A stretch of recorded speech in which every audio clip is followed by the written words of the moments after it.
کۆمەلەیە گشتی یانەتەوەین یەکبووی 25 مژدارە ساڵە 1990 ڕۆژە کوشتنە خوشکێن میرەبال وەکە ڕۆژە جیهانی ئاتەکۆشینا لە دژی توندیە لەسەر ژنان ڕاگەهاند و هەر ساڵ دوێ دیرۆکێدە لە جیهانێ گشتی چالاکیên girseyî têne li darxistin.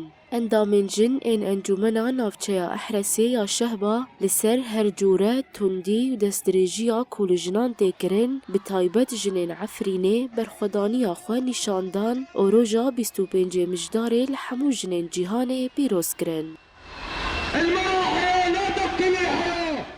رغم أن كل الولايات المتحدة تەوی کۆنەتەوەین یەکبووی و جیهان بگشتی ڕۆژە 25 مژدارێ وەکە ڕۆژە تێکۆشینا لە دژی توندیا لەسەر ژنان ئەیلان کردژی لێ هین ژنێن جیهانێ بگشتی ڕاستی توندیên herî xirab têne. Di nav de tundiya aborî, siyasî, fîzîkî û cûreyên din dixwazim vê bêjim di şoreşa Rojava de ku bi navê şoreşa jinê tê naskirin jinan têkoşîn û berxwedaneke bêhempa meşand û em 25 mijdarê li hemû jinan pîroz dikin. Devî hemû cûreyên tundiyê ku em rastî wê tên jî أمي لديجي في ذهنية طابافك سالاري بسكننا. فنحن دائما عم نحارب هي الذهنية.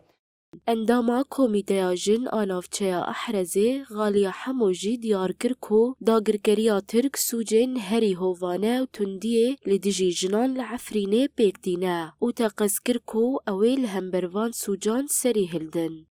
إذا قارنا هون الوضع هون مع وضع النساء بعفرين.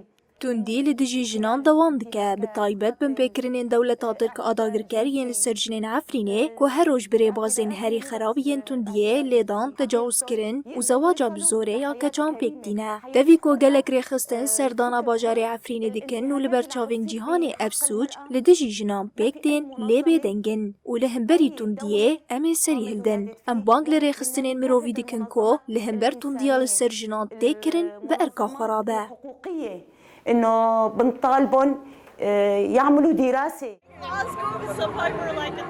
Jin jiyan azadî ku bûye duruşmek cîhanî di şoreşa 19 tîrmehê de hate berizkirin.